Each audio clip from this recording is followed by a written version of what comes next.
Para mí esa parte se vuelve un tema toral en la educación. ¿Cómo desarrollas una inteligencia emocional y una resiliencia emocional en un niño para saber manejar toda la información que tiene a la mano? Y no nos metamos ya en otros temas más controvertidos, cabrón, ¿no? Que es pues las agendas liberales. Ya no voy a decir qué agenda, pero hay un chingo de agendas liberales.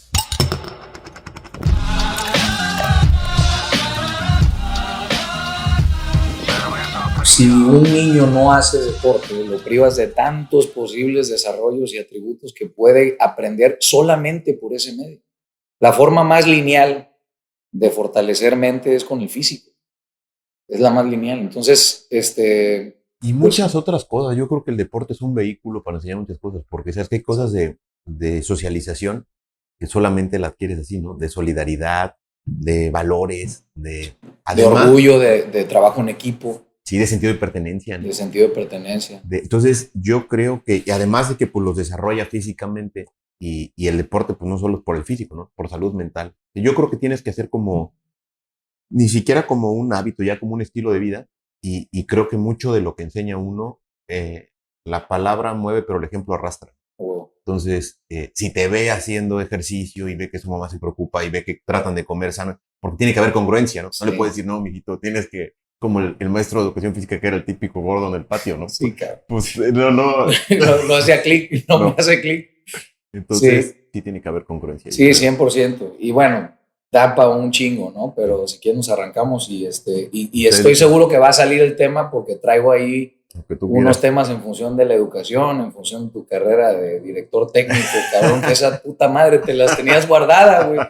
Yo no sabía que eras director técnico profesional de fútbol, pero bueno, ahorita entramos en eso. Me llamó la atención, es un estuche de monerías, pinche Nacho. Oye, pues mira, la intención de Buenos Tragos es pues traer a la mesa temas de interés general, ¿no? Que idealmente inspiren a la gente que escucha y que aporten valor, o sea, como que soltar ciertas joyas y ciertas enseñanzas de gente que tiene sustancia, que hay un chingo de gente que tiene sustancia aquí en Veracruz y muchas veces no tienen el medio de exponer, ¿no? Todo esto que traen adentro. Entonces, Buenos Tragos nace durante la pandemia en una época de pura mala noticia y de un ambiente digital tóxico, y lo que se pretende con Buenos Tragos es pues traer a la mesa buenas vibras, ¿no? Oye, ya estamos cansados de pues digo, nace en la pandemia, ¿no? Ya te imaginarás todo lo que estaba en redes sociales en ese entonces y que sigue estando muy presente, pero ya hay mucha oferta de eso, ¿no? Y entendemos que el miedo y lo malo vende, pero necesitamos un contrapeso, ¿no? Entonces, por eso es Buenos Tragos, es una plática así súper casual, no hay ningún protocolo ni mucho menos, entonces si quieres nos arrancamos contándonos un poquito de ti, Nacho. Sí. ¿Qué pedo contigo? ¿Quién es Nacho? Pues antes que nada, muchas gracias, Rolly, por la invitación y pues te felicito y los felicito por la iniciativa, porque yo creo que siempre pasan más cosas buenas que malas, simplemente se comunican y venden más las malas, ¿no? Y que bueno, y todo lo que pueda uno compartir, yo creo que suma, ¿no? Claro. Híjole, pues, ¿quién soy? Pues te cuento, la verdad es que he hecho un poquito de todo. Yo creo que soy, pues trato de ser una buena persona, un buen ciudadano que aporte a los demás y un aprendiz de por vida. Yo creo que me encanta aprender, me encanta emprender, ¿no? Sí, eso veo. Y por ende, pues he estado en diferentes giros y aprendiendo de diferentes cosas, ¿no? Yo de formación estudié ingeniería mecánica, mecánico administrador. Quería ser ingeniero aeronáutico y no había en México y entonces empecé a estudiar ingeniería mecánica y luego tuve unas experiencias en industria automotriz y me di cuenta que no era mi onda y entonces aprendí mucho, tuve la oportunidad de estar allá en Alemania, en Volkswagen y en Puebla en Volkswagen y creo que aprendí más de la cultura alemana que del tema automotriz.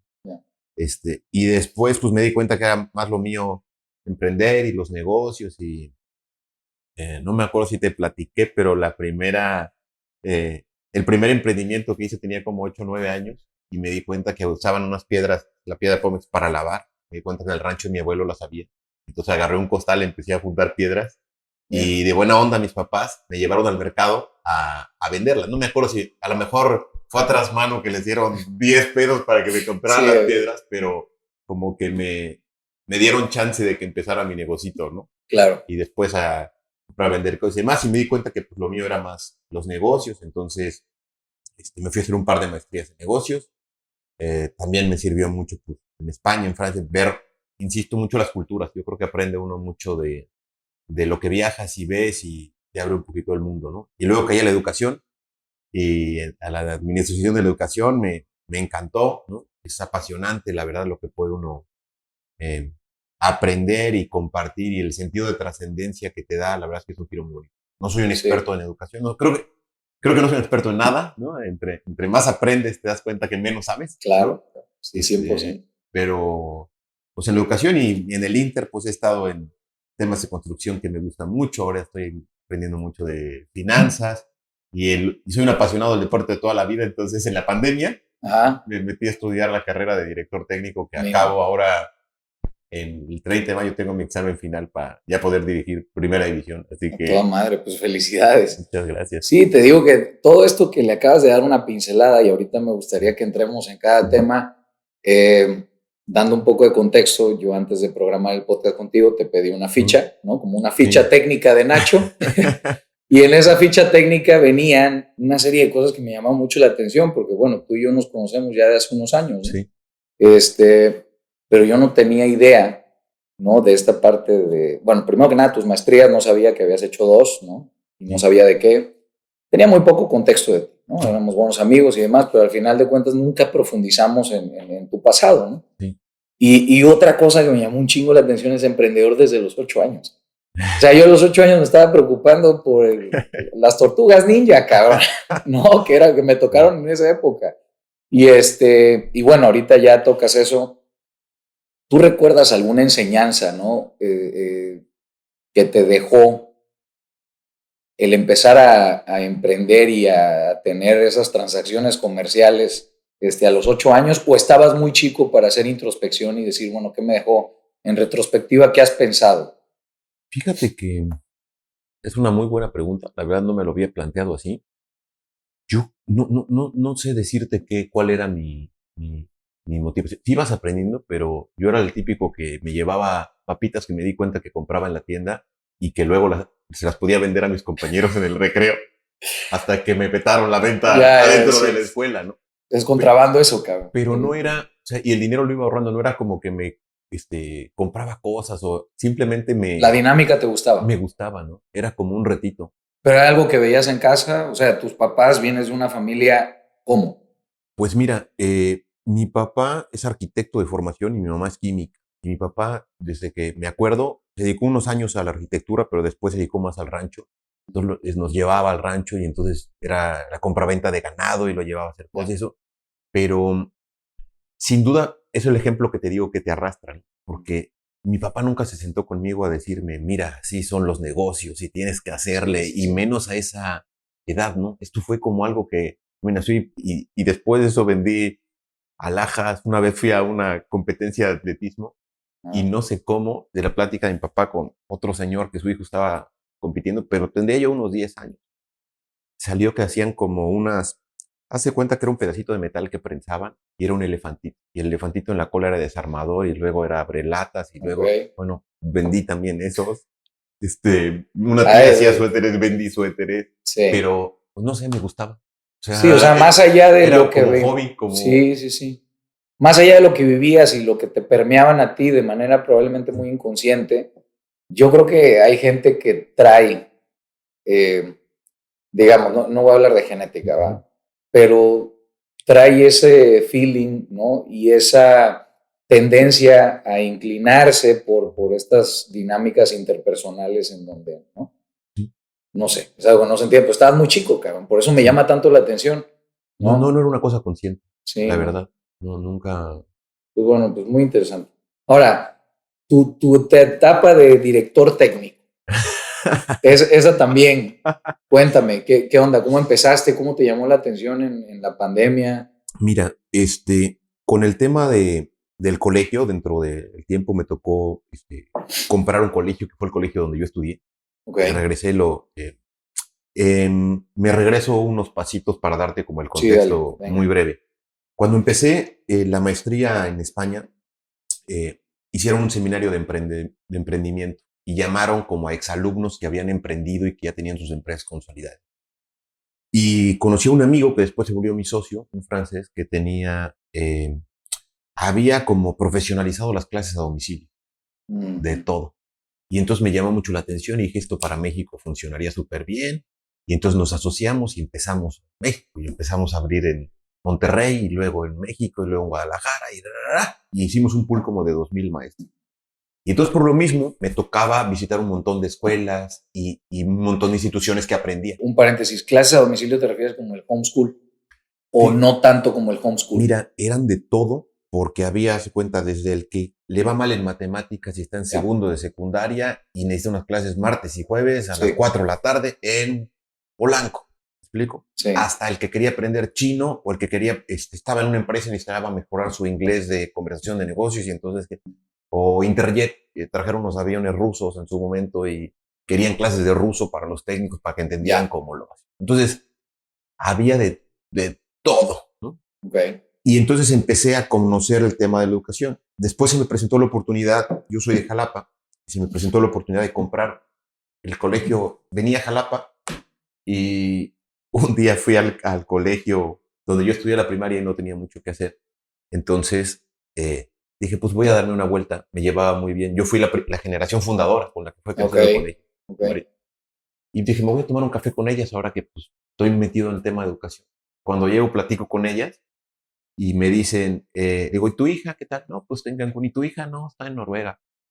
Y vi el colegio como igualito, ¿no? Y pues sabía por la familia de los otros colegios, estaba igual que cuando yo había estudiado. Y de la nada tomando, como ahorita le digo, oye, ¿y no me venden el colegio? Y una dice, sí. Y la otra dijo, vamos a pensarlo, ¿no? Y cuando una dijo sí, dije, Sí, no, pues ya se armó ¿no? esta machaca, ¿no? Sí.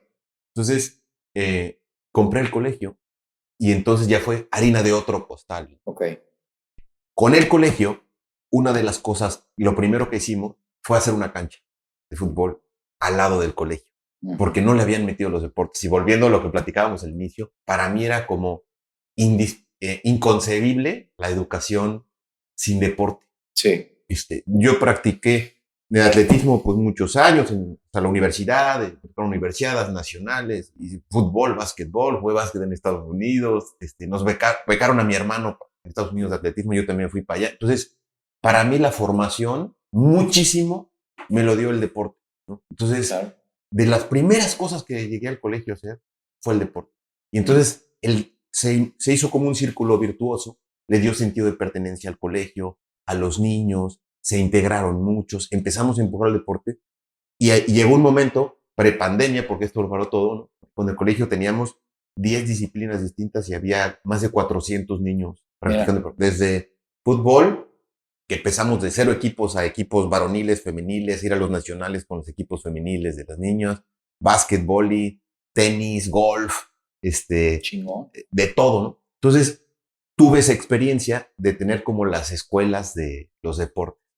Y por lo mismo dije, oye, pues he practicado deporte, pero todo ha sido empírico. No tengo ninguna formación.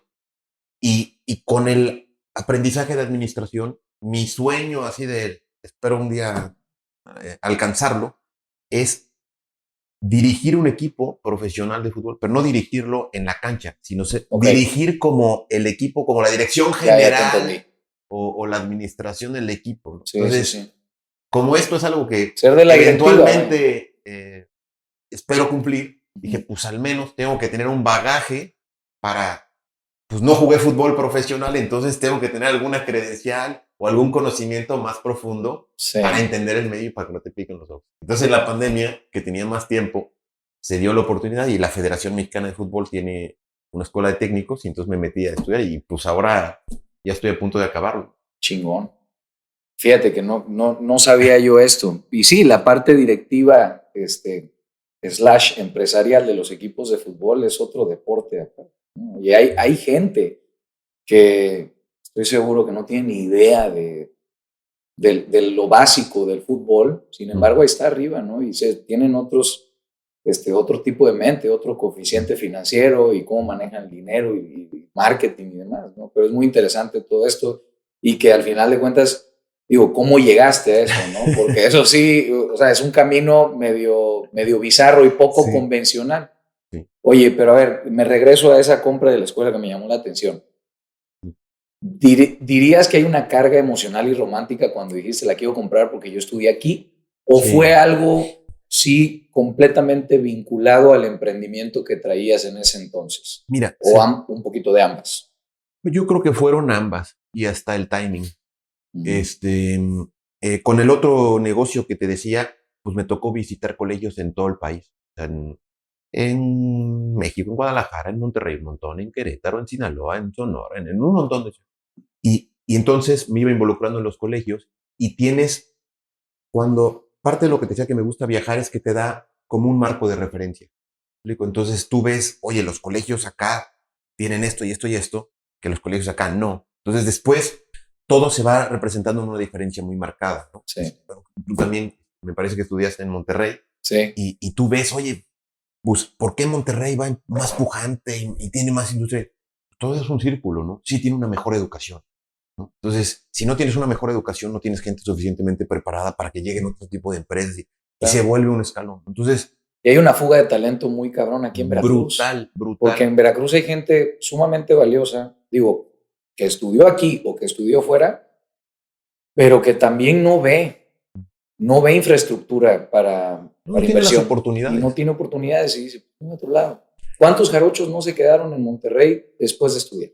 Con la intención de que no, yo estudio en Monterrey, me regreso a Veracruz, y cuando de repente hacen prácticas y empiezan a ver y expandir su mente en el mundo corporativo de allá, o sea, dicen, no, ¿a qué me regreso? Entonces, una de esas cosas era cuando vi la oportunidad, o sea, por una parte sí había sin duda una oportunidad de negocio porque me di cuenta que los otros colegios estaban como estancados. Haz de cuenta que todo estaba, pues no estancado en el tiempo porque sí hay una evolución, pero no a la velocidad. Y lo mismo pasa en infraestructura, y lo mismo ves en carreteras, y lo mismo ves en edificios y en plazas comerciales. O sea, sí hay una brecha en diferentes, las ciudades desarrolladas del país y del mundo con otras que pueden tener todo el potencial, pero no están. Entonces, como que el sueño romántico fue de, ¿cómo le hago para traer esa calidad de educación que sé que existe acá?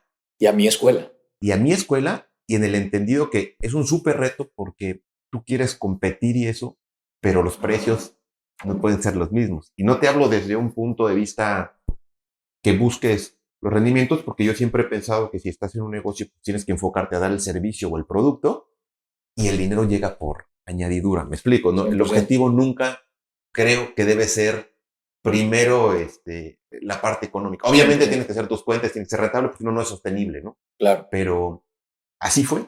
Entonces, desde que llegamos era la idea de, lo primero que hicimos fue poner la cancha y comprar un terreno, pensando en hacer un super campus que tuviera, y gracias a Dios. De primer mundo, güey. Gracias a Dios y obviamente te invito cuando gustes, lo conseguimos hacer. Me atrevo a decir que en cuanto a infraestructura en el estado, eso, no hay nada chingón similar, ¿no? Y no es la infraestructura, porque después lo que hace una institución y eso es la gente, pero tienes que darles herramientas, tanto físicas, tecnológicas, de preparación, de formación, de darles la confianza, de traerles gente que les cuente otras cosas, traer gente de fuera que a veces les abra los ojos a ver que sí se puede. Entonces, eso fue una súper aventura de emprendimiento, ¿no? Fíjate que ahorita que mencionas todo esto y ese sentido de pertenencia que generas, ¿no? Al entrar a una institución que te da orgullo estar, ¿no? Y que te genera un bienestar y saber que ves una cancha y que tienes en la tarde el fútbol en una de las canchas más chingonas de Jalapa y, o sea, todo esto yo lo vi en mi tesis de universidad. Yo toda mi universidad tiré hueva. Fui un pésimo estudiante, ¿no? Y la verdad es que me empezaron a cobrar factura toda esa hueva que tiré a la hora de la tesis. Y en la tesis, sí me enganché con la tesis, ¿no? Y le eché ganas. Y la verdad es que sí, o sea, salimos con excelencia de la tesis.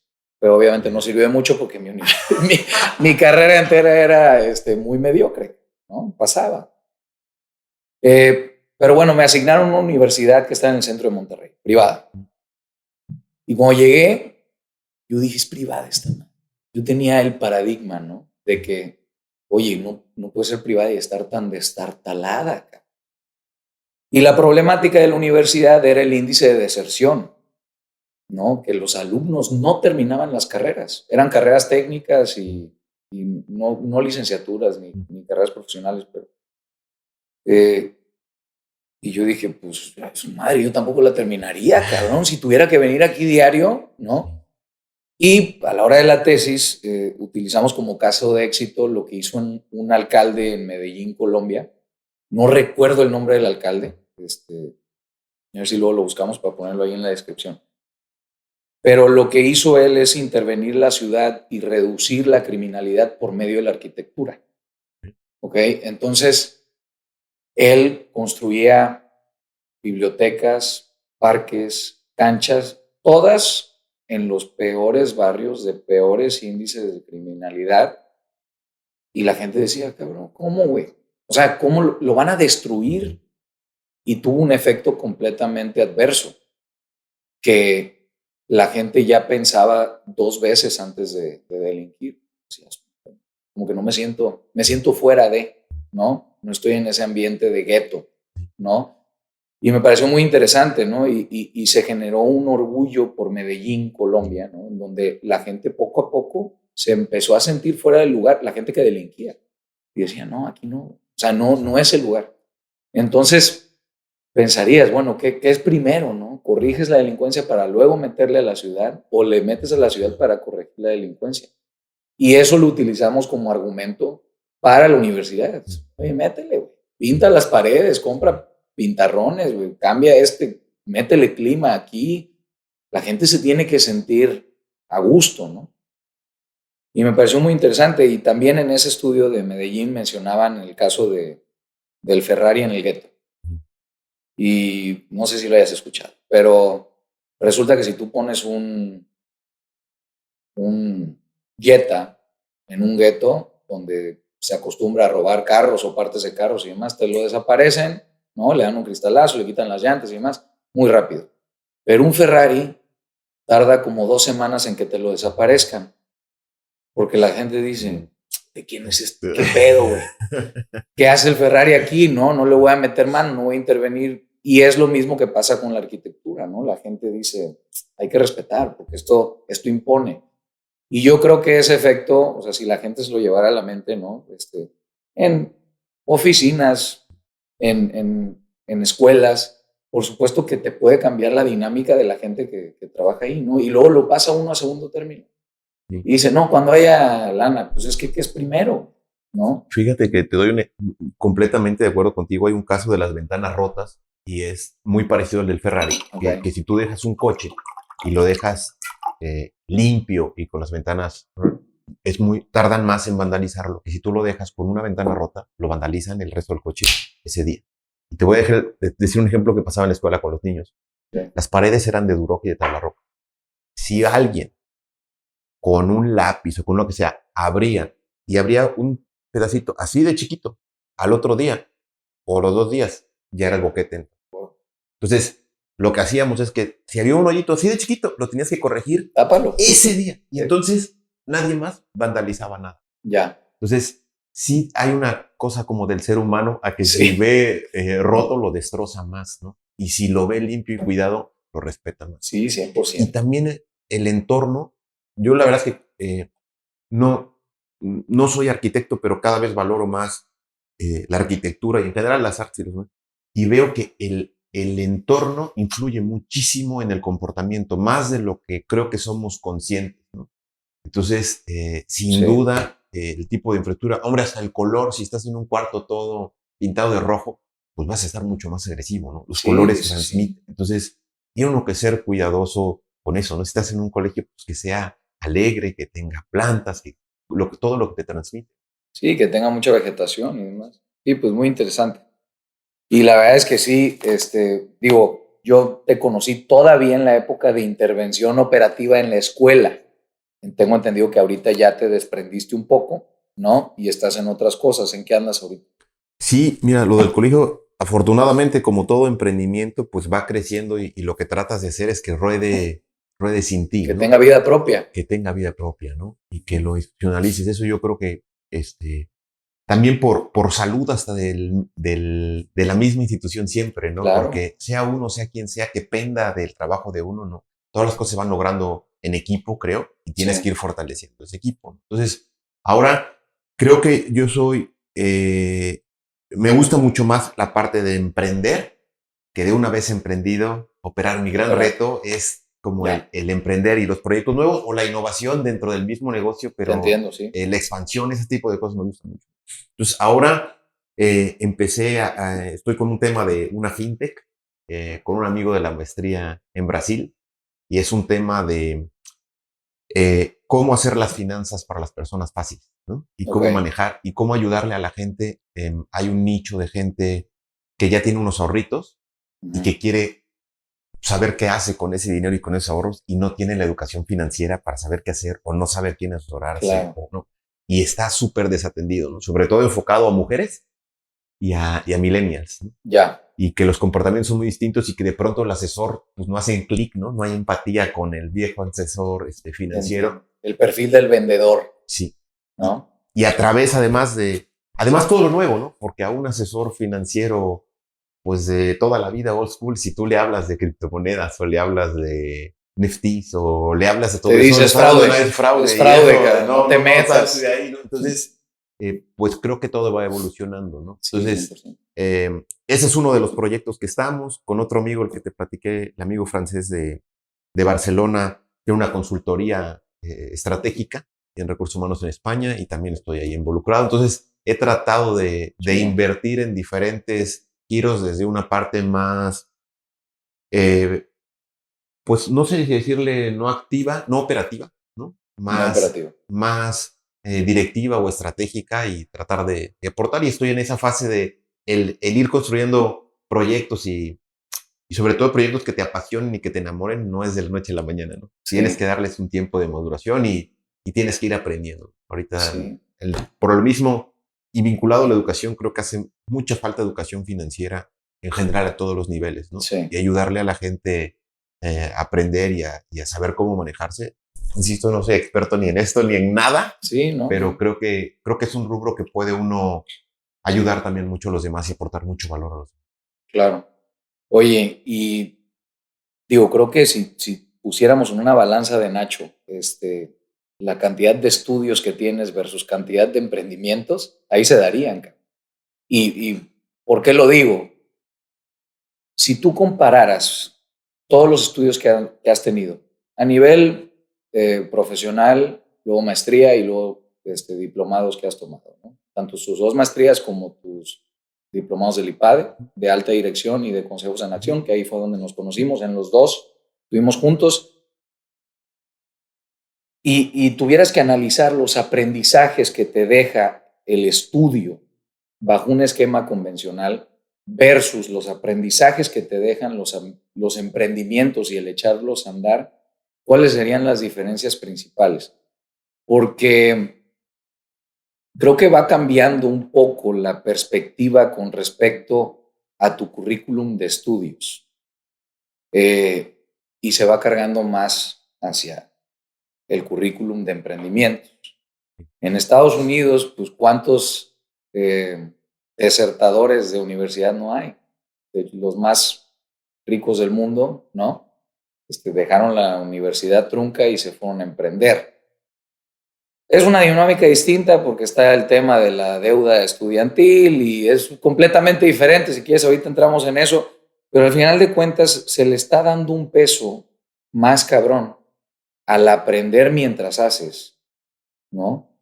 Y cuando analizas digamos, la maestría y la inversión de la maestría en términos de financieros, ¿no? Como un ROI, a ver cuánto me va a dejar, cuándo voy a recuperar y demás, pues cada vez empieza a ser un poco menos de sentido toda esta parte. A ti tocó todavía en una etapa donde las maestrías era así como que yo tengo maestría, ¿no? Ahorita siento que ya no tanto. Entonces, ¿qué diferencias notas tú en el aprendizaje de estudiar versus el aprendizaje de hacer?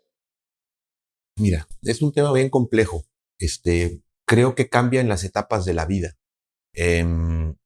Yéndonos al ámbito como ya más profesional, sin duda creo que el aprendizaje es mucho más amplio del que hace que del que estudia la teoría. Sí. Yo siempre he estado en educación como básica y media superior, o sea, de kinder a prepa, en las diferentes empresas que he estado. No he estado en el nivel universitario, pero sí he estado en contacto mucho con el nivel universitario. Y por lo mismo iba a congresos de educación y congresos. Y hay una tendencia, aún ya lo está viendo, pero creo que lo va a ver mucho más notorio en los próximos años, un cambio radical de paradigma en la educación superior. O sea, no te diría, las universidades van a desaparecer, pero sí hay una tesis donde va a cambiar el modelo, ¿no? Porque además el mundo cada vez cambia más rápido. Entonces, lo que tú estudiaste a lo mejor en la carrera hace X años, pues muchas de esas cosas ya es obsoleto, o sea, ya no aplican. Y además, pues la carrera era como muy fija y estas son tus materias y no necesariamente son tus gustos ni tus necesidades ni a lo que te enfocas, ¿no? Entonces, ¿cómo están cambiando, no? Te doy el ejemplo del TEC, que conozco un poquito más y que creo que son los que se están atreviendo más a actualizar su modelo, ¿no? Sí. Y tienes muchas estancias, inclusive cada semestre tienen como unas prácticas que te tienes que involucrar más, tienes un semestre que te tienes que meter de lleno a una empresa, tú vas eligiendo tus materias más a modo, o sea, tienes como un pool de materias donde tienes como una casa. O sea, hay una cimentación que la necesitas a fuerza en función del tipo de suelo que tienes, ¿no? Sí. Pero después de la cimentación, cómo la adornes y cómo la dividas arriba, pues ya es boleto en función de tus necesidades y tus gustos. Entonces, creo que tiene que ser mucho más flexible. En uno de estos congresos inclusive planteaban que la universidad tú pagaras como una membresía de por vida.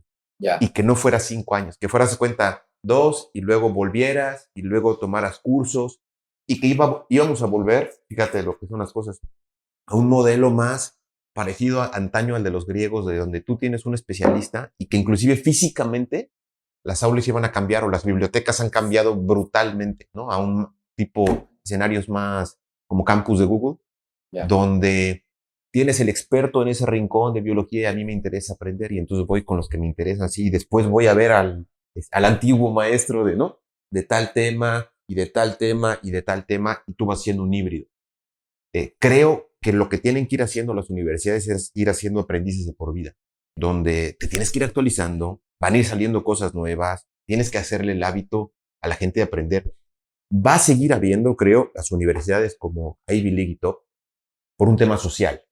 Sí. Sí creo que para los jóvenes el modelo de la carrera trunca a lo mejor pueden ser más cortas, o sea, no 5 años, que es como el común denominador, pero sí creo que tienen que ir un tiempo, porque hay un momento de maduración. Estudies lo que estudies, la materia que estudies. Hace rato me decías, oye, pues yo iba pasando. Creo que gran parte del aprendizaje que te da la universidad es la madurez de ciertas cosas y que sepan que existen y que lo vives y que convives. Sí, no el contenido. La parte académica, per se. No la parte académica. E inclusive, si tú ves, hay un libro buenísimo que se llama Outliers. Malcolm Gladwell. Sí. Me encanta. Que son un montón de factores los que determinan a la gente de... Mira, güey. Big fish, small pond, small fish, big pond. Lo traigo, cabrón. Entonces, creo que los estudiantes top, sí. de puro 100, se quedan con muchos huecos de sociabilización, de vivir ciertas cosas, de hay que irse de fiesta, hay que hacer deporte, hay que hacer otras cosas para... Y hoy las universidades, las becas y a los tipos de estudiantes que buscan, sí. Porque así como decíamos de la fuga de cerebros en Veracruz y la fuga de talento, en México la hay muy grande. Sí. Y en el mundo se han dado cuenta pues que ya da igual si vienen de México, de la India, ya no hay geografías o donde sea. Entonces, los perfiles que buscan las universidades es que hayas hecho, que te vaya medianamente en calificación, o sea, que tengas la capacidad, ¿no? Sí. Y la aptitud para que si te meten en un contexto retador puedas salir a flote, pero buscan, hace cuenta, cómo te has involucrado socialmente para ayudar a tu comunidad. Yeah. ¿Qué roles de liderazgo has tomado? Y eso es lo que buscan en los chavos para darles una beca. Ya no que seas el alumno de puro 10, sí. ¿No? Y a la larga te das cuenta que los alumnos de puro 10, todas las generalidades son malas, incluida esta, ¿no? Sí. No es regla, pero necesitan tener un equilibrio en su vida. Entonces yo creo que entre más experiencias tengas y desde más joven, pues vas ganando seguridad, ¿no? Es esta onda de si te gusta el tema de design thinking, como que de fail fast, y Sí, tienes sí. que ir probando y haciendo, porque ahí es cuando realmente te das Cuando aprendes. cuenta, ¿no? Pues mira, qué interesante porque, digo, y abarcaste muchísimos temas, ¿no? Pero me encanta que una persona que ha estado en la industria tanto tiempo, o sea, sí vea en el horizonte esa transformación, principalmente de la educación superior. Y es un debate que yo he tenido muchas veces con mi papá, ¿no? Porque pues él todavía trae la escuela antigua en donde los estudios y la maestría y el título te da cierto nivel en un grupo empresarial y más, y todo el mundo chapó, ¿no? Este cabrón hizo una maestría en Yale, ¿no? Aplausos. Pero yo creo, y cada vez escuchas más gente influyente hablando en contra del modelo actual de las universidades, ¿no? No de las universidades per se, pero por ejemplo, Elon Musk es uno de ellos, ¿no? O sea, él le raja a las universidades cada vez que puede y dice es que siguen exprimiendo dinero, pero cuando ya te empiezas a analizar como se analiza en el mundo real, ¿no? Deja o no deja y demás, pues no deja, no hace tanto sentido. Y esa adaptación en donde ya la universidad y lo que estudias dentro de una universidad puede ser a modo en el sentido de lo que eliges para estudiar, pero a modo si ahí en sitio o en otro país y demás, creo que viene fuerte y tiene que hacerse sí o sí, porque todo lo demás se está haciendo así, ¿no? Digo, la pandemia también sentó un precedente fuerte con el tema del trabajo remoto, ¿no? Y pues por ende el estudio remoto. Y de repente te llega un correo, estás dado de alta en el mailing de alguna universidad y dice certificado, por tal, creo que ahí van. Y dices, pues me lo voy a echar. Son 12 semanas, agarro, me lo aviento y la verdad es que te aporta conocimiento. Por supuesto que te privas de mucho de estar en un salón, ¿no? Debatiendo temas e interactuando con otras personas y conociendo otras ideologías y demás. Pero al final de cuentas ya se está haciendo y las grandes universidades yo creo que se están dando cuenta. Ahora, el tema de bueno, hasta ahí, si tienes algún comentario, alguna Mira, sí, aportación. la cosa es que yo creo que tiene que haber, es una pirámide y de lo que estamos hablando ya es como la puntita de la pirámide. Creo que tiene que haber desde antes, Sí. tiene que cambiar ciertos paradigmas.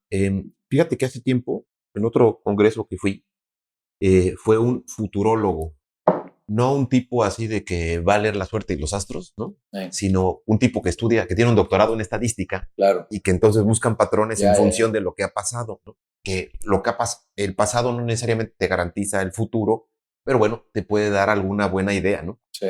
Y decía en el momento, voy a entrar un tema un poco cabroso, pero decía que el mundo va evolucionando a una velocidad que nunca se ha visto, la tecnología va evolucionando, la medicina era, y que había tres rubros que no habían evolucionado a esa velocidad: la religión, el gobierno y la educación. Y ponía fotos, ¿no? De un salón hace 100 años, un salón hoy. Muy Una famosa esa foto. iglesia hace 100 años, una iglesia hoy.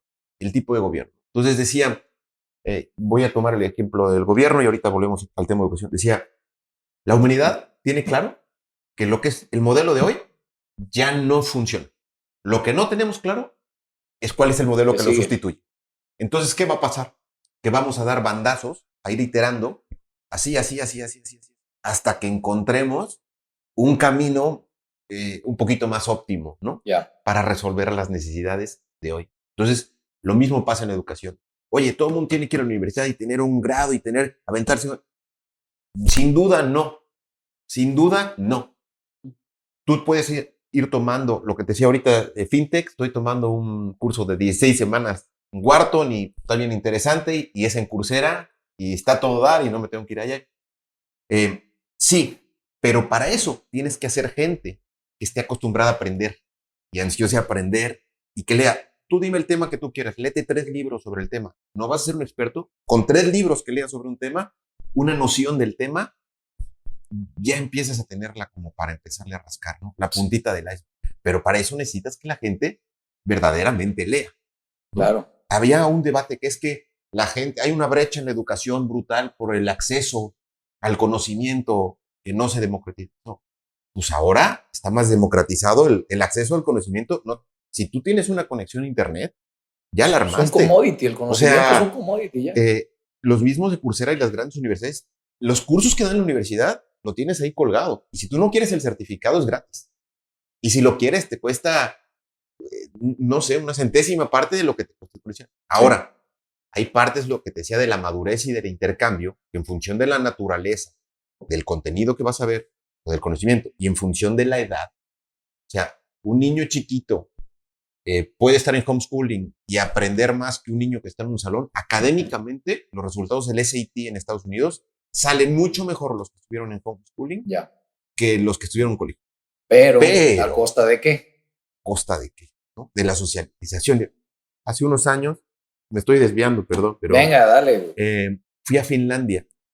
Dentro de las cosas que siempre me ha gustado es como para qué reinventar el agua caliente, ¿no? Mejor si lo hace muy bien, pues voy y veo y pregunto, y además, siempre que es eso, casi siempre te llevas la sorpresa de quien lo hace, y el que lo hace bien lo hace apasionadamente. Si lo hace apasionadamente, casi siempre tienden a compartírtelo, porque es su pasión, te la quieren compartir. Sí. Entonces, hay un turismo educativo en Finlandia, porque hay como dos caminos en los exámenes estandarizados que no necesariamente te miden lo que tú quieres saber, o sea, te miden algo importante, ¿no? Es relativo si salen bien en este examen y no bien en este examen. Pero bueno, los dos punteros, hay dos corrientes, la de los finlandeses, los países nórdicos, y la de los asiáticos. Entonces, los asiáticos han subido muchísimo en los exámenes de matemáticas. Si tú mides un niño en los exámenes de PISA a los 15 años, ¿qué tiene que saber de matemáticas y de lectura de comprensión y razonamiento verbal y razonamiento matemático? Esas son las cosas de las que se construye el aprendizaje en general. Sí. El camino de los asiáticos es ir 10 horas y luego meterle refuerzo y luego, ¿no? Y un superestrés, y entonces tienes unos niveles pues, de excelencia, pero tienes unos niveles de suicidio brutales y de frustración brutal, sí, ¿no? Y no necesariamente es vida. Y tienes el camino de los finlandeses, que los niños entran a la escuela a los 7 años, empiezan a aprender idiomas a los 10, y se los llevan pianito, pianito, pianito. Y dije, a ver, si me das a elegir, hombre, quiero saber de los dos, porque los dos deben tener cosas buenas.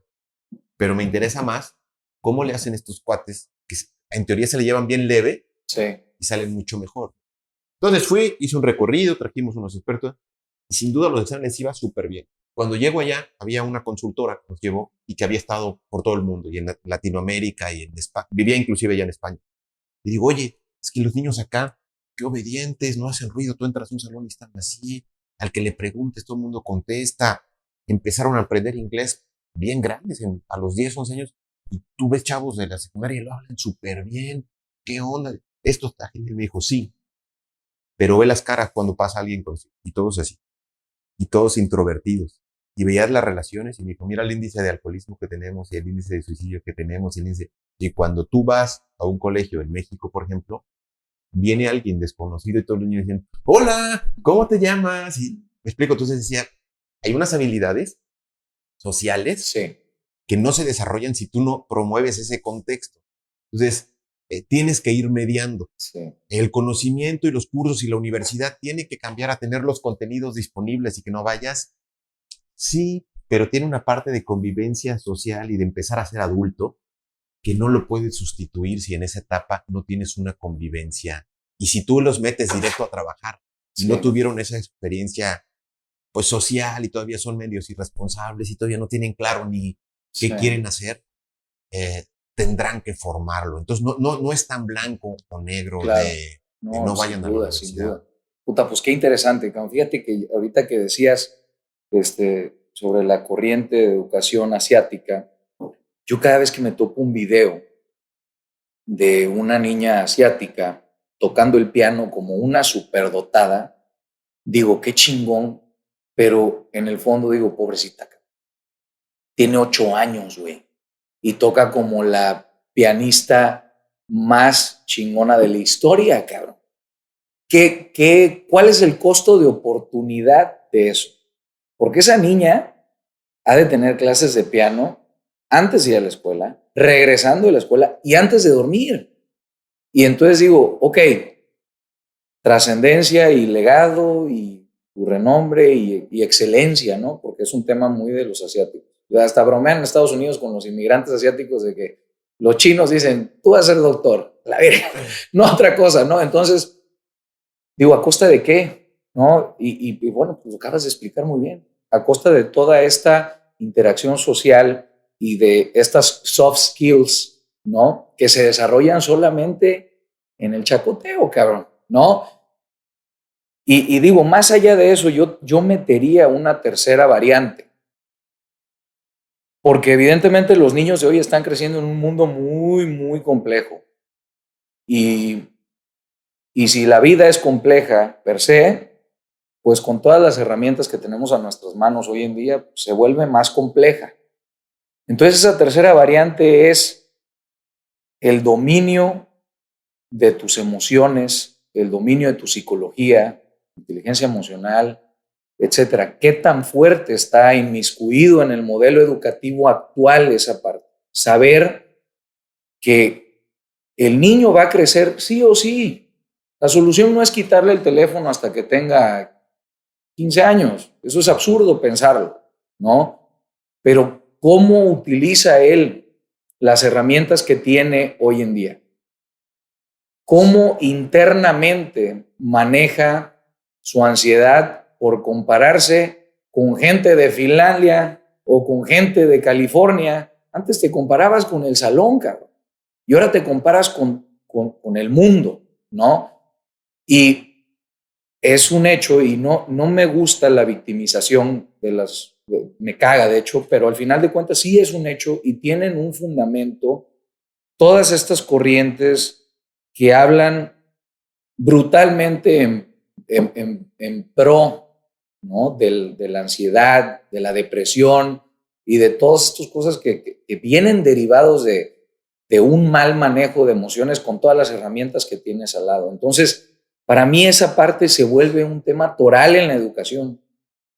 ¿Cómo desarrollas una inteligencia emocional y una resiliencia emocional en un niño para saber manejar toda la información que tiene a la mano?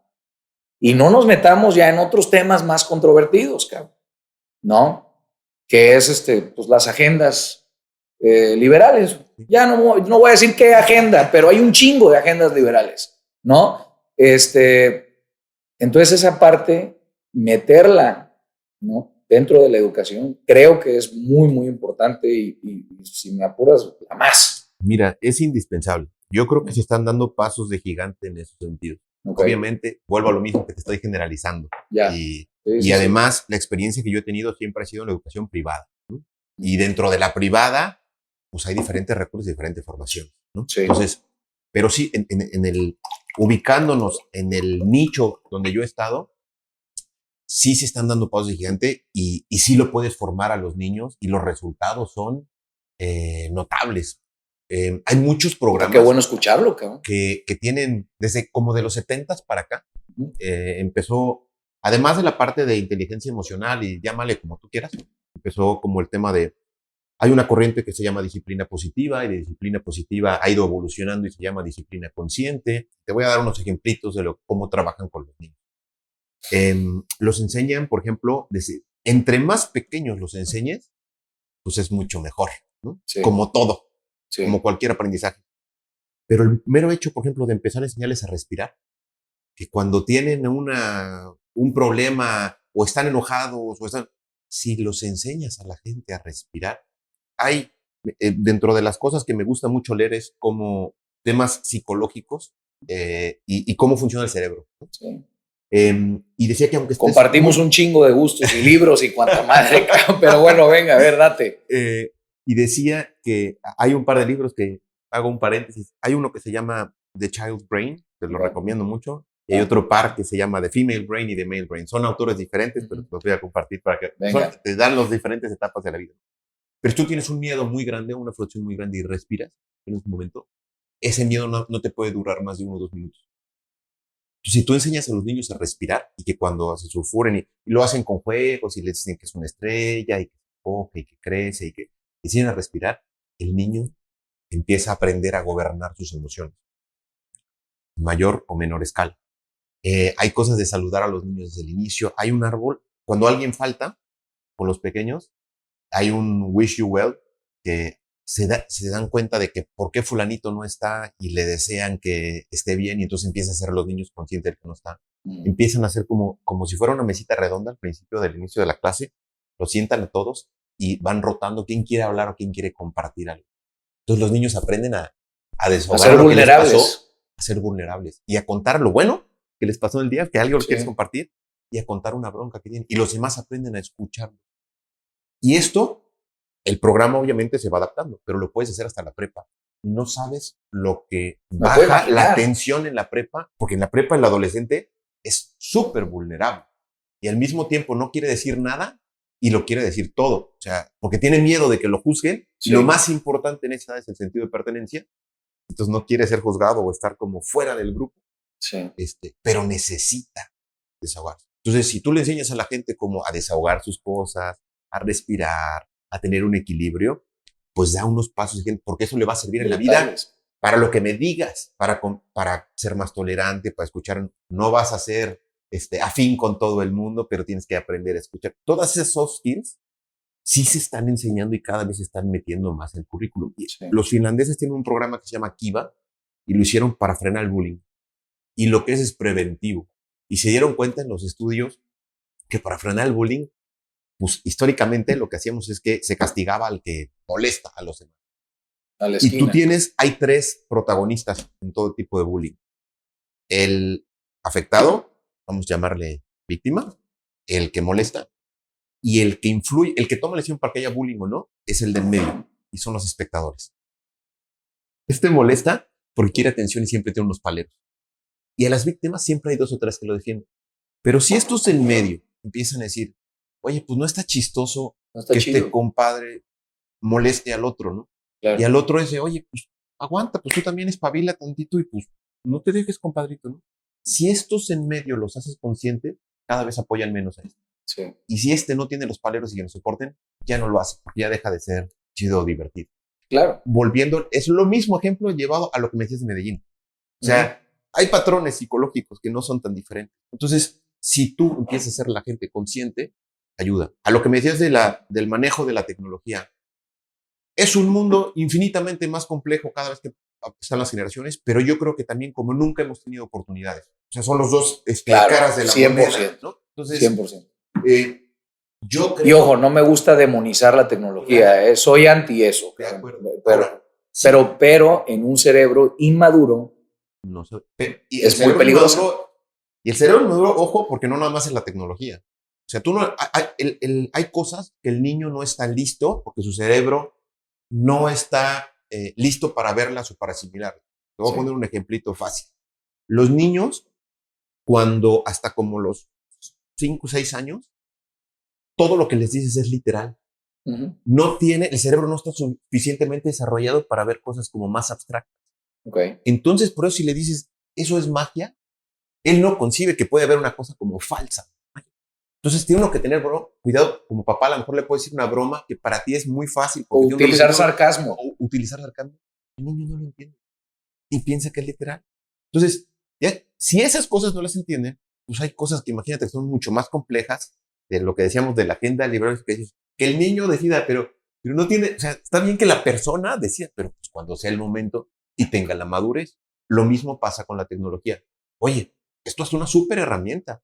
El iPad es una súper herramienta. Y así las tablets, para no decir marca. Pero tienes que enseñar a usarlo.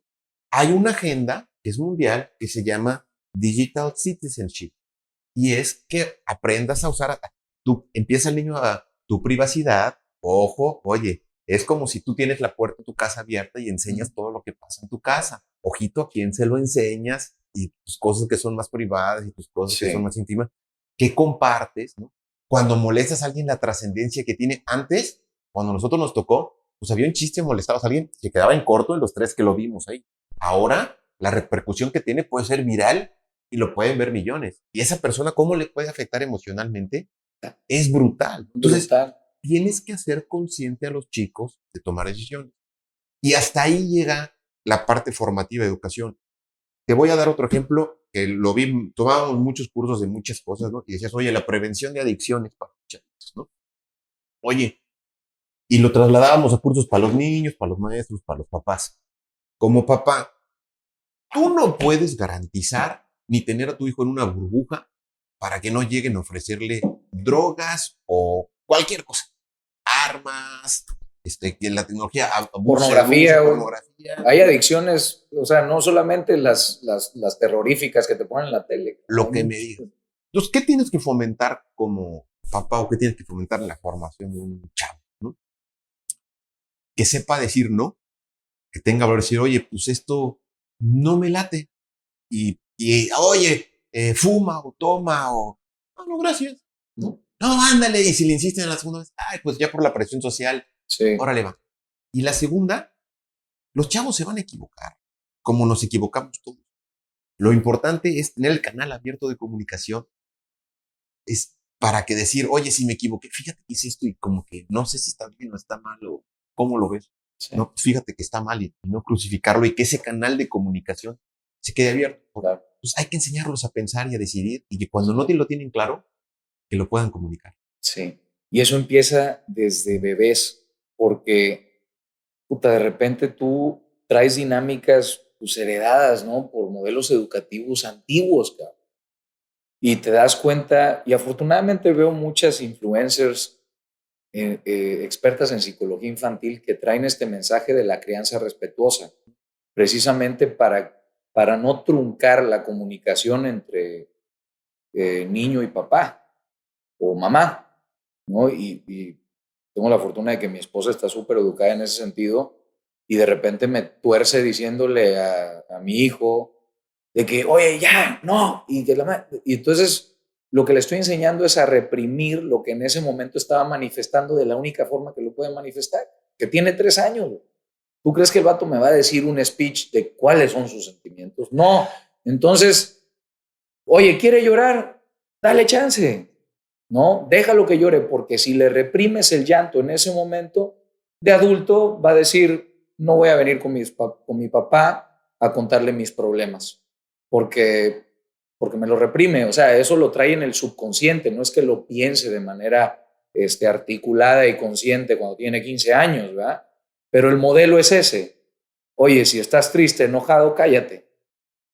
Y no vengas con el papá y no le transparentes lo que te está pasando. Y entonces el simple hecho de ser consciente de eso, puede tener unos resultados muy positivos en los niños. Sí. Pero es lo que te decía la disciplina consciente. Cuando decías el niño, volviendo a tu ejemplo, hay una parte con el niño que en el momento que está haciendo como el berrinche o llorando, el cerebro tiene una parte como reptiliana y nada más tiene 2 cosas, como enojarse o estás triste o está enojado, no tiene para más, ¿no? Sí. Y es una parte como de supervivencia de o peleo o corro, sí. En ese momento el cerebro no está en una posición de ser racional. Entonces si tú le quieres en ese momento regañar al niño y explicarle, o sin que lo regañes, le quieres explicar por qué, hasta que no se serene y no te escuche y no esté consciente, guau. Pero pues como no, estás empeorando la situación. No sabemos eso. Ahora, y en específico, perdón que te interrumpa, los papás, porque tenemos evidentemente el lado masculino más presente y queremos intelectualizar todo y queremos transmitir esa parte de lógica y raciocinio con el niño, ¿no? Y con el niño y con tu esposa y con el compañero de trabajo.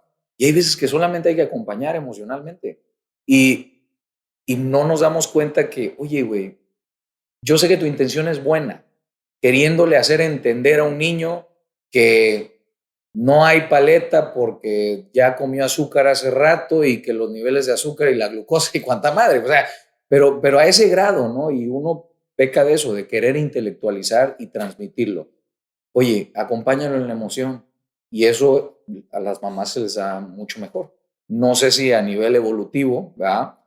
Pero no sé de qué dependa ese desbalance que el hombre tiene en querer intelectualizar y ser pragmático en todo y ser lógico y racional y demás, cuando muchas veces lo que el niño necesita es que lo acompañes en las emociones.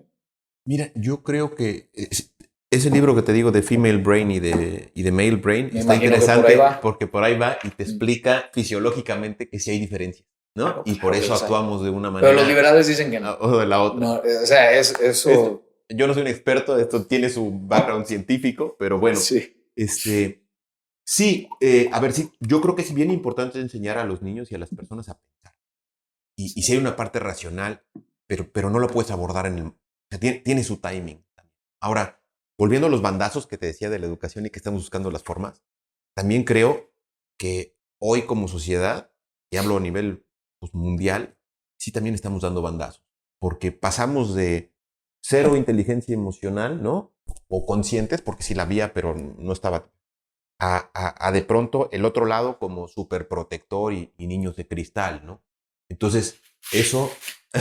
Medallas de 18º lugar. Lo puse, cabrón, porque qué bueno que sale. Entonces, tiene que haber como este justo medio, ¿no?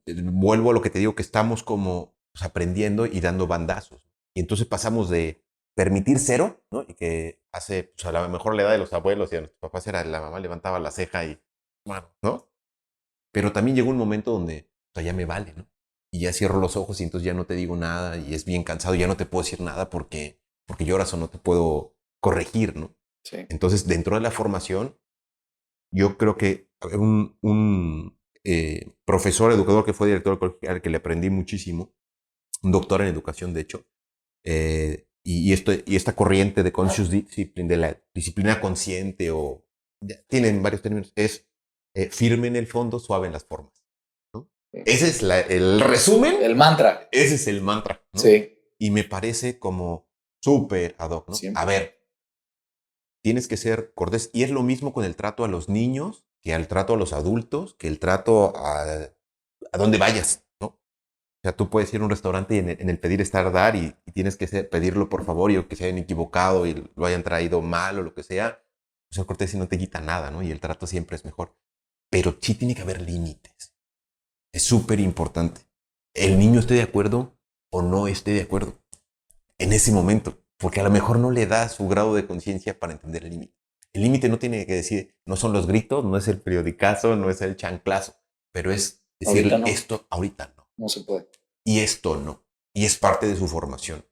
Hay un estudio bien interesante que tomaron un grupo de niños sobre el tema de los límites, ¿no?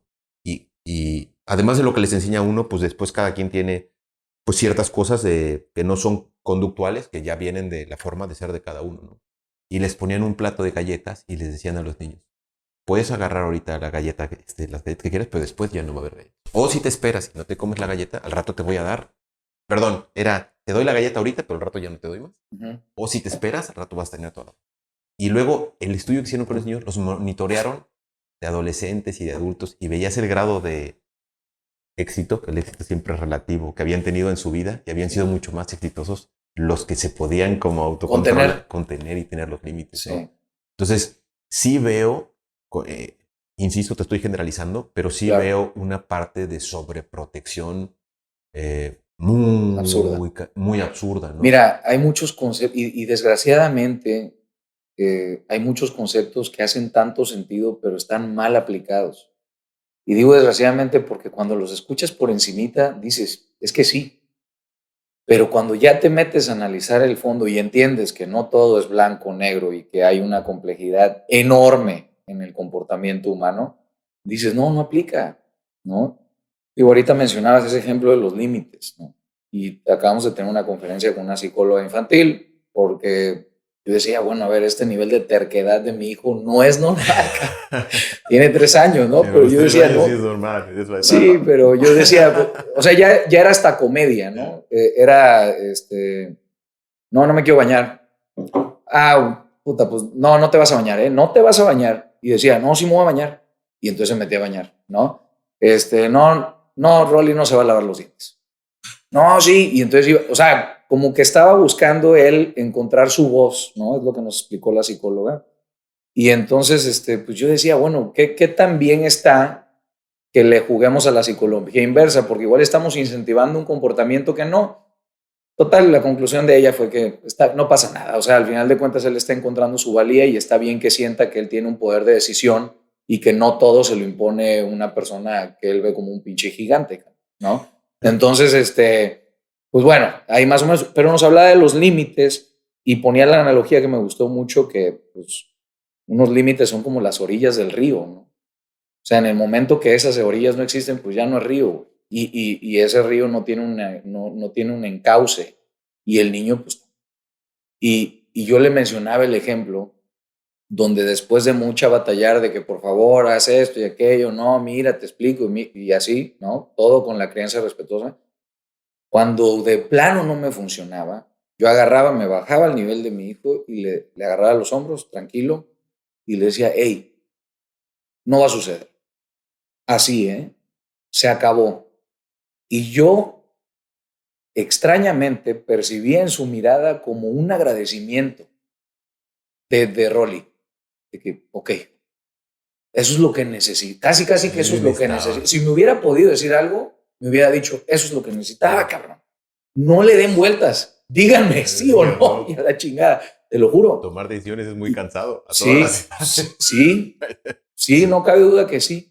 Y entonces, pues más vale, hay veces que pues no tienes que racionalizar tanto, ¿no? Y tal parece un contrasentido, pero no lo es, oye, ahorita no, igual y no vas a entender por qué, pero es no.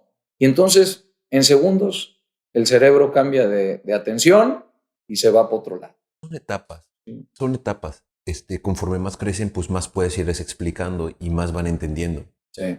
Yo creo que irles explicando vale la pena, pero tú puedes decir, esto es así, y es así. Y ya después le dices, es así por esto, por esto, por esto, por esto, ¿no? Sí, se pueden las dos cosas. Oye, te explico. Llega un momento que ya no te explico y te digo tal. Te voy a decir que es un reto, porque te lo es como papá, como lo es en el colegio. Insisto en el tema que te decía, que me parecía vital, de tienes que enseñarlos a pensar. Si los enseñas a pensar, tienen que poder hablar y tener voz. Pero cuando los enseñas a pensar y a hablar, ojo, porque te van a cuestionar todo. Y además te lo van a cuestionar con argumentos. Sí. Entonces se vuelve ya súper difícil. Un arma de doble filo. Decirles, esto no.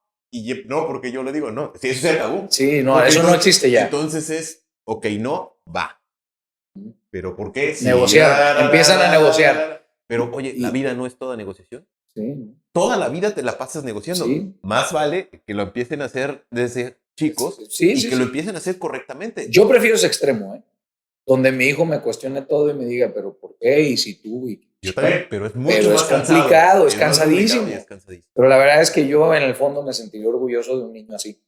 No, claro. Versus un niño 100% sumiso, ¿no? Hay un estudio en David y Goliat de Malcolm Gladwell. Igual. No lo he leído, pero me lo apunto. Apúntatelo, está bueno. Te habla de cómo el Goliat no siempre es tan Goliat como parece y cómo el David puede enfrentar con los pocos recursos que tiene. Y habla de una comparativa en un experimento de observación de los niños que crecen en un ambiente de escasos recursos versus los niños que crecen en un ambiente de, no opulencia, pero sí de mayor confort. Exacto. Y él estaba primero estudiando los escasos recursos y se daba cuenta que la misma dinámica ambos, iban a ir al doctor, ¿no? Y la mamá de escasos recursos le decía al niño, cuando iba al doctor en el trayecto, él acompañaba, ahorita que llegues te callas y te portas bien. Y no quiero que me hagas ningún pinche exabrupto y te aguantas y lo que diga el doctor y ta. Y llegaban al doctor y la mamá en una posición completa de sumisión, a todo le decía que sí al doctor. Ay, muchas gracias, doctor, no sabe cómo se lo agradezco, Dios se lo pague. Y la verdad es que sí, porque andamos muy preocupados y tra. Y por el otro lado, observaba al niño que crecía en una familia adinerada, ¿no? Y la mamá le decía, ahorita que llegues al doctor, quiero que le preguntes todo, ¿no? Y quiero que entiendas perfectamente qué es lo que te dice. Y si no entiendes algo, le dices, doctor, no entiendo, ¿no? Y llegaban, ¿no? Y el niño, ¿pero por qué? ¿Y por qué tengo que hacer esto? Y taca. Lo que cualquiera en su juicio muy neutral y muy genérico diría, pinche chamaco, ¿no? Y resulta que ese comportamiento, ¿no? Que se pasa de generación en generación, es uno de los principales factores de por qué la riqueza se queda con los ricos y la pobreza se queda con los pobres. Porque los niños crecen en un ambiente de sumisión y no se la creen. No creen su valía ante el mundo, ¿no? Y por otro lado, el otro niño cree que se merece todo y eso lo hace lograr cosas. Por supuesto que mal encausado, ya sabemos, ¿no? Las generalizaciones, ¿no? Lo que decías hace rato. Pero en términos generales, un estado de sumisión te mantiene en el estado en el que estás. Y un estado de cuestionar, de retar y demás, pues te hace crecer y te hace creerte meritorio de muchas cosas.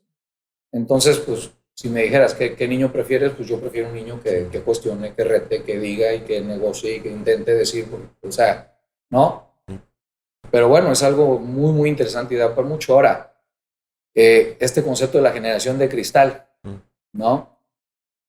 Primero eran los millennials, la generación de cristal. Los X nunca fueron. No sé por qué, tienen otros pedos esos cabrones. Tú eres X, ¿verdad? Pues mira, yo soy del 82 y en función de lo que veas estoy como en la rayita. Dependiendo de quién me dependiendo pregunta. de qué.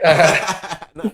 Eres millennial o X, ¿no? Pero, bueno, primero la generación de cristal y la no comprometida y demás, millennials. Luego la Z y pues los pandemials, creo que les van a decir, no sé cómo les vayan a decir. Pero hay un paradigma con respecto a esas generaciones, a las generaciones de cristal, ¿no? Creo que hay algo de razón en esa frase. Sin embargo, lo seguimos incentivando, ¿no? Porque justo lo que te enseñaba hace rato. ¿Por qué les damos a niños, ¿no? Medallas porque quedan en 18º lugar con el que no se sientan mal que perdieron? O sea, ¿qué mensaje le estás mandando a ese niño, ¿no? ¿Y qué mensaje le estás mandando al que se rompió la madre para quedar en primer lugar? Y si eso lo extrapolas a nivel nacional, ¿no? Sí. ¿Qué está pasando ahorita en el país? Mira, yo creo que vuelvo al tema de las etapas y creo que se pone blanco-negro. Dentro de la formación de los niños, el curso que te decía de técnico va como por etapas, ¿no? Y primero es dirección como para los niños, luego para adolescentes, luego para adultos, ¿no? Y como me apasiona también bastante el tema, he leído sobre el tema del coaching a los niños, de coaching deportivo, ¿no? Y en qué momento, pues, a partir de qué momento puede ser competitivo. Entonces, yo estoy muy a favor de la competencia. Sin embargo, creo que hay edades donde no vale cuando son muy chiquitos, no vale la pena porque el que está fijado en si quedó primero o segundo es el papá. Claro. Al niño no le puede importar menos. ¿Hasta qué edad dime, güey, para dejar de chingar a Rolly? Mira, yo creo que un tema netamente lúdico puede ser como hasta los 10 años o así. A partir de que tú puedas entrar a una fase ya más competitiva porque te aguante físicamente y psicológicamente, claro, debe ser a partir de los 12 o 13 años. Antes, la neta, le estás haciendo una tortura innecesaria al niño. Entonces, si tú tienes los niños de kinder que tiene 4 años y que van al fútbol, mira la medalla que me dieron y está más contento de que no la medalla, pero no sabe, es más, no sabe ni los números, difícilmente si es primero, si es segundo, si es tercero. ¿Me explico? Entonces, igual valora la medalla y que qué bonito que se la dieron. El que se echaba marometas en el pasto y estaba cortando el pasto, al que se la estaba rajando para meter los goles. ¿Me explico? Entonces, lo único que van a hacer ahí lo que deberían hacer como papás es desde la raya. Y no solo en esas edades, hay a quien le corresponde opinar, ¿no? Como papá, yo a los juegos y algo que me enervaba era que, ¡vamos! Y córrele, y a ver si como hicieras. El rol del papá, y te invito a que veas los coaches, sobre todo destacados en el alto rendimiento, son mucho más medidos. O sea, más observadores. Sí. Estás entrenando, ahí sí pues es el momento de hacer correctito. Ya que estás en el momento de estar ejecutando vamos, ánimo. El hijo lo que quiere es, vamos, venga, y puras palabras que sean de aliento. Si empiezas tú de, córrele, no, y mira por acá y por allá, le mandas un montón de mensajes cruzados y no sirven para nada. Ahora, llega un momento donde sí tiene que haber competencia y tiene que haber una meritocracia. Sí. Y si no empiezas a... Volviendo al tema que te decía de Finlandia, que me pareció bien interesante, y no solamente en Finlandia, pasa también en Islandia y en la mayoría de los nórdicos, además de que tienen un clima muy complicado, ¿no? Sí. Inviernos muy largos, muy grises y muy fríos, con lluvia, y te induce a la depresión. Una parte de la tasa de alcoholismo tan alta que tenían, que la bajaron con los deportes, entre otras cosas, es porque si yo me esfuerzo un montón y estudio un montón y llego aquí. Pero si yo no hago nada, llego aquí. Entonces el salto de aquí a acá es tan chiquito que el esfuerzo que tengo que hacer para llegar a eso no me compensa. Y como no me compensa, pues entonces no tengo ningún sentido de realización. Ya. ¿Me explico? Entonces, es bien complicado porque yo creo que veía los ejemplos como de México y el opuesto de allá, ¿no? De los nórdicos. Decían, oye, pues aquí tienes una brecha acá y acá demasiado grande, ¿no? O sea, yo no tengo nada en contra de que el rico esté muy rico, pero sí en contra de que el pobre esté súper pobre, claro, ¿no? Entonces, tenemos que encontrar la manera de ayudar a que esto suba, ¿no? Y que sea una vida pues más similar y que pues si hace mucho, pues que aporte valor y que aporte a los demás y que trabajo y todo, está súper bien, pero le tenemos que ayudar. Pero cuando la brecha se hace demasiado corta y ya no hay premio para el que se esfuerza de más, pues empieza también a dejar de tener sentido, ¿no? No es que lo haga porque sea primer lugar, le apasiona hacerlo y demás, pero sí tiene que haber ante efectos diferentes y esfuerzos diferentes, pues logros diferentes y premios diferentes, sí, claro, ¿no? Porque si no, pues ¿para qué lo hago? Sí. Entonces, conclusión con respecto a ese tema es que de determinada edad sí. a determinada edad, estoy hablando de los 0 a 10 años, pues dales medallas a todos, ¿no? Esa es la conclusión. A lo mejor sí vas a tener lugares, pero si me dices, oye, antes de los 6 años, vamos a dar primero, segundo, tercero. La neta da igual. O sea, y si no, da primero, segundo y tercero, pero a los otros, sí. Dales un reconocimiento público. Claro. No les des algo físico, ¿no? Sí. Pero tiene que ser lúdico. Tienen que practicar la disciplina que tú quieras por gusto y por juego. No por quedar en primer lugar. El motor no es quedar en primer lugar, ni la medalla. Sí, porque yo cuando leía este tipo de prácticas y luego escuchaba a un psiquiatra canadiense que se llama Jordan Peterson, que la verdad es que me parece un tipo sumamente inteligente, es ultra conservador, pero al final de cuentas tiene conceptos muy bien, los maneja muy bien, ¿no? Y él decía que el mensaje que le mandas al niño cuando le das una medalla de 18º lugar, pues es completamente inverso a lo que se vive en la vida real, ¿no? Y entonces ese niño pues iba a llegar al mundo y se iba a dar cuenta de que no, güey. O sea, no necesitas no tienes medalla por hacer nada, cabrón. Si quedaste en último lugar, no te contratamos. Si te desempeñas mal, te corremos. Y entonces ese niño, ahora adulto, empieza a sufrir de ansiedad, ¿no? Porque no sabe manejar la vida real, ¿no? Y me hizo clic, ¿no? Pero bueno, como dices tú, no todo es tan blanco y negro. Hay ciertas edades en donde sí se puede hacer el tema del reconocimiento. ¿Te interesa más que cuál es el objetivo del deporte cuando están chiquitos? Pues que crezcan, que hagan ejercicio, que se diviertan, que socialicen. El objetivo, o sea, en el número de prioridades, sí. Si fue ¿quién se acuerda si fue primero, segundo lugar o tercer lugar? Yo les platicaba cuando me tocaban así casos o con los papás, ¿no? No sé cuántos partidos de fútbol habré jugado en mi vida. La neta, que si era el campeonato y que si... No me acuerdo ni cómo quedamos. Sí. Ni quién metió... Me acuerdo que me la pasé bien padre, que cotorreamos no sé qué, que en el viaje tal, o a lo mejor algo muy puntual de un juego. Sí. Pero ¿cuándo quedaste en el juego de hace... No. ¿Y quién se acuerda? Nadie. Sí. Entonces, ¿por qué la obsesión de que el niño chiquito sea primero o segundo o que... Sí, se lo impone el papá. O sea, es principalmente... Es una frustración del papá. No, claro. Es una necesidad del papá. Que no quieres lograr tus metas a través de tu hijo, cabrón. No es una necesidad del niño. Sí, ¿no? El niño después tendrá que tener su realización. Y sí estoy de acuerdo en el sentido de que, eso que todo es igual. No, a ver, el niño tiene que ver que si te esfuerzas más, pues te va mejor. Y si entrenas más, pues te va mejor. Con un límite. Lo que decías de la niña del piano. Oye, volviendo al libro de Outliers que decíamos, uno de los puntos que toca es que para ser un experto de lo que sea son 10,000 horas, ¿no? Sí. De lo que sea. Pues la niña probablemente, si tocaba súper bien, tenía una facilidad, pero a lo mejor no tenía las 10,000, pero ya tenía 8,000. Sale. Y esas 8,000, pues le robó, el día nomás tiene 24 horas. Entonces le robó muchas de esas horas a jugar, a dormir, a convivir con los otros amigos. Y eso pasa factura. Claro, en otros aspectos de tu vida. Qué chido tocas el piano, pero ¿cómo andas en las otras áreas, no? Pues qué interesante, Cami. Creo que es un tema que da para mucho, ¿no? Y también influye mucho la personalidad de cada quien, porque como decías hace rato, niños que nacen con una competitividad que se la notas desde los 4 años, ¿no? Yo tengo un sobrino que tiene 8 y es competitivo, cabrón.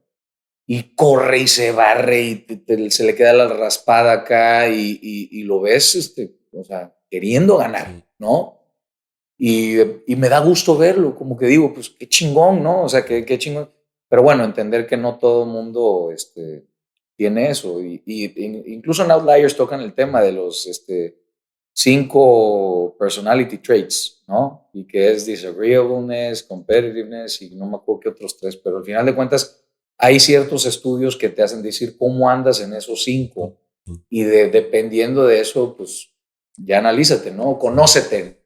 Y qué importante eso, ¿no? Sí. Y cosas que parecen positivas, pues tener cuidado, ¿no? Porque, mira, esto de que sean súper competitivos probablemente le va a ir bien donde vaya, ¿no? Y es una cosa natural y a lo mejor no lo presiona nadie ni su nada.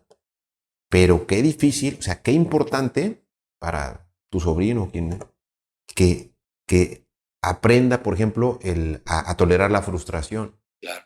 Porque como se la raja, la mayoría de las veces le va a ir bien, pero va a llegar un momento que no donde algo no le da. Y la frustración de él va a ser, por su naturaleza tan competitiva, mucho mayor que la de otro 100%. diferente. Entonces, qué bueno, o sea, foméntale que se la siga rajando, pero ayúdale a aprender que si pierde, no se cae el mundo, sigue valiendo igual como persona, ¿no? Sí, sí, Entonces, es un balance, todo es un balance, brother, y tener esa dualidad, ¿no? De cómo. Ahora, y digo ya casi por cerrar, porque creo que el pinche podcast, la neta, va a estar muy interesante y espero le encante a la gente, principalmente a los papás, ¿no? Pero sí hay una parte que yo recuerdo mucho cuando estaba en la universidad, me agarró un mentor que daba la clase, que fue la única clase que me gustó en toda la pinche universidad, de administración de empresas familiares, porque me resonó mucho. Y el caso es que me agarró y él me enseñó un concepto que me gustó mucho y hasta el día de hoy lo recuerdo. Y es la diferenciación entre temperamento y carácter, ¿no? Y hablaba de que el temperamento es un tema casi fisiológico, ¿no? Que tiene que ver mucho con tu fisionomía, qué tan rápido te sube la sangre al cerebro y cómo te prendes por la mecha, la mecha, ¿no? Y por otro lado, el carácter era algo que tú forjabas y que erróneamente se dice, puta, qué carácter tan fuerte tiene este cabrón. No, un cabrón que no controla su temperamento tiene un carácter débil, ¿no? Y entonces, a propósito de lo que decías ahorita de mi sobrino, aquí hay mucho carácter que forjar, porque por ese temperamento que tiene, él tiene que poder contenerlo y controlarlo dependiendo de la situación que tenga. Entonces, pues súper importante esa diferenciación, temperamento versus carácter. El carácter fuerte controla las emociones, ¿no? No es, ay, qué carácter tan fuerte tienes, o sea, qué encabronado estás, es al revés. Cuando yo veo una persona volátil, irasciva y que pierde el control, yo digo, qué débil carácter tiene, ¿no? Entonces, pues bueno, Nacho, no sé si quieres decir algo para cerrar. No, pues agradecerte como todo, insisto, como te decía, pues no soy un experto, son simplemente Puta, pues sí pareces, cabrón. Opiniones de lo que va uno viviendo y leyendo y todo, ¿no? Y bueno, pues quedo a la orden. No, la verdad es que y son todos los temas, la verdad es que es como el suéter que le jalas lebrita y te podías ir horas y horas y horas y horas. Sí, la verdad es que, digo, yo te agradezco muchísimo que hayas venido. ¿no? Tenía tiempo que no platicábamos, pero te lo juro que fue idea de mi esposa decirte a ti, porque recuerdo que una vez fuimos a cenar y tu plática, o sea, tienes mucha sustancia, cabrón. Yo dije, sí es cierto, lo tengo que traer. Muchas gracias. Y pues igualmente. Sí, yo admiro mucho lo que decías al principio, ¿no? Que tu mentalidad de principiante. Y yo comparto en cierto sentido esa parte, ¿no? De siempre tener mentalidad de principiante, porque eso te hace expandir tu mente y estar adquiriendo conocimientos nuevos y salirte de tu zona de confort constantemente y demás.